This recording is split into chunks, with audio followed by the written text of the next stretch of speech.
విజయసాయి రెడ్డి గారు జగన్మోహన్ రెడ్డి గారికి అత్యంత సన్నిహితుడు. ఆయన A1 ఈయన A2. కష్టాల్లోనే సుఖాల్లోనే కాదు, జైలు జీవితంలో కూడా చెప్పకూడదు తింటంలో కూడా ఆయన కలిసి ఉన్నాడని మనం కూడా ఒక వీడియో చేసుకున్నాం. కానీ ఇక్కడ విజయసాయి రెడ్డి గారికి నిజంగా జగన్మోహన్ రెడ్డి గారికి ఉన్నటువంటి అవినాభావ సంబంధం అంతా ఇంత కాదు. నిజంగా చెప్పాలంటే ఫ్యామిలీ మెంబర్స్తో కన్నా విజయసాయి రెడ్డి గారితోనే ఎక్కువగా గడిపేవారని చాలా మంది చెప్తా ఉంటారు. అంత అన్యోన్యంగా స్నేహంగా ఉండేటువంటి బలమైన స్నేహాన్ని ఎందుకు విజయసాయి రెడ్డి గారు వదిలి బయటకు వచ్చారు? ఆయన సీఎం అవరు అనే ఒక క్లారిఫికేషన్కి విజయసాయి రెడ్డి గారు రావటంతోటే వచ్చారు అని మరికొంతమంది అంటుంటే, వైసీపీ నాయకులు సైతం ఆశ్చర్యపరిచినటువంటి విజయసాయి రెడ్డి గారి రాజీనామా వెనుక చాలా ఆంతర్యమే ఉంది అనిపించేలా ఉంది. ఆయనను గతంలో కాదని బయటకు వచ్చినటువంటి వివేకానందరెడ్డి గారు ఏమైపోయారు? ఆయనని విభేదించి బయటకు వచ్చినటువంటి ఆయన ఆస్తుల గురించి మాట్లాడినటువంటి షర్మిల గారు ఇప్పుడు ఉన్నటువంటి పరిస్థితుల్లో ఉన్నారు. కొడుకుగా తన మాట వినటం లేదని చెప్పినటువంటి విజయమ్మ గారు ఎలా ఉన్నారు? ఇవన్నీ చాలా మంది ఉదాహరణగా చూపిస్తూ మరి విజయసాయి రెడ్డి గారు అదే కోవలోకి వస్తారా? విజయసాయి రెడ్డి గారికి ఏం ఉపద్రవం ముంచుకు రాబోతుందో అని చెప్పి చాలా మంది ఆశగా, ఆతృతగా, భయంగా ఎదురు చూస్తున్నటువంటి పరిస్థితి. మరి దీనికి విజయసాయి రెడ్డి గారు ఇప్పటి వరకు ఎటువంటి సమాధానం చెప్పలేదు. కానీ ఏదో ఘర్షణ మాత్రం చాలా బలంగా జరిగింది అని చెప్పి చాలా మంది అనుకుంటున్నారు. అయితే దీనికి సంబంధించి నేషనల్ మీడియా కావచ్చు, లోకల్గా ఉన్నటువంటి కొంతమంది వ్యక్తులు, జాతీయంగా రాజకీయాల గురించి మాట్లాడుకునేటువంటి వ్యక్తులు విజయసాయి రెడ్డి గారికి, జగన్మోహన్ రెడ్డి గారి గురించి మాట్లాడినటువంటి విషయాల్లో కొన్ని విషయాలు బయటకు వచ్చాయని కూడా తెలుస్తా ఉంది.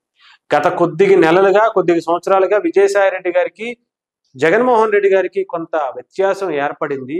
ఇది రీసెంట్గా అది ఒక్కసారిగా ఎక్కువగా తీవ్ర స్థాయికి వెళ్ళింది. బెంగళూరు ప్యాలెస్ వేదికగా వీళ్ళిద్దరూ ఘర్షణకు దిగారు. ఆ ఘర్షణ తర్వాత విజయసాయి రెడ్డి గారు బయటకు వచ్చేసి అప్రూవర్గా మారతారు అని చాలా ఊహాగానాలు వినిపించాయి. అప్రూవర్గా కాకుండా ఆయన కాపాడుకునే ప్రయత్నం కూడా చేస్తున్నారేమో అనే తరహాలో ఆయన మాటలు ఉన్నాయని కూడా కొంతమంది దగ్గర ఆయన గోడు వెళ్ళగొచ్చిన మాటలను చెప్పుకుంటూ వచ్చారట.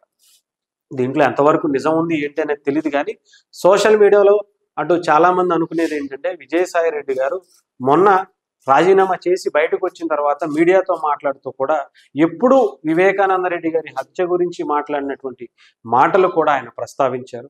ఆయన ఆర్థికంగా ఉండేటువంటి విషయాలపైన కూడా మాట్లాడుతూ వచ్చారు. చాలా విషయాలు చర్చకు వచ్చాయి. అక్కడ లోపల కూడా అక్కడ ఢిల్లీలో ఉన్నటువంటి కొంతమంది జాతీయ నాయకులతో కూడా విజయసాయి రెడ్డి గారు చాలా విషయాలను బయటకు చెప్పారు అని అయితే తెలుస్తూ ఉంది. మరి బయటికి ఏం చెప్తారు? అందుకనే పవన్ కళ్యాణ్ గారిని నా చిరకాల మిత్రుడు అని ప్రసన్నం చేసుకునే పనిలో ఉన్నారా? లేదంటే జాతీయ నాయకులుగా మోదీ గారిని, అమిత్ షా గారిని చాలా దగ్గరగా నాకు ఒక అద్భుతమైనటువంటి అవకాశాలను ఇచ్చినందుకు, నన్ను గుర్తించినందుకు వాళ్ళకి కృతజ్ఞతలు చెప్తూ వచ్చారా?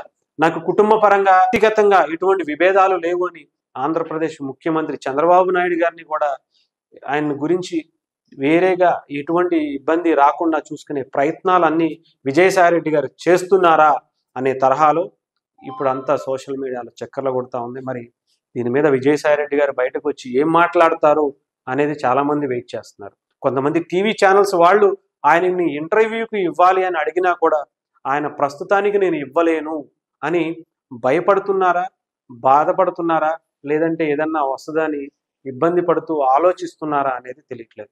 కొంతమంది సీనియర్ జర్నలిస్టులు ఆయన దగ్గరికి వెళ్ళి అటు ఇంటర్వ్యూ ఇవ్వాలని, మీలో ఉన్నటువంటి ఈ రాజీనామా వెనుక కారణాలు ఏంటి అని కూడా కొంతమంది అడిగే ప్రయత్నం చేశారట. చూద్దాం మరి ఆయన ఇస్తారా, దాని గురించి ఏమన్నా స్పందిస్తారా? మరి ఇంత బలంగా వైఎస్ఆర్సీపీకి, జగన్మోహన్ రెడ్డి గారికి ఆర్థిక నేరాల్లో కూడా ఆయన సహకారం అందించినటువంటి వ్యక్తి బయటకు వచ్చి ఏం మాట్లాడబోతున్నారు అనేది మరికొద్ది రోజుల్లో చూడబోతున్నామా అనేది కూడా వేచి చూడాలి.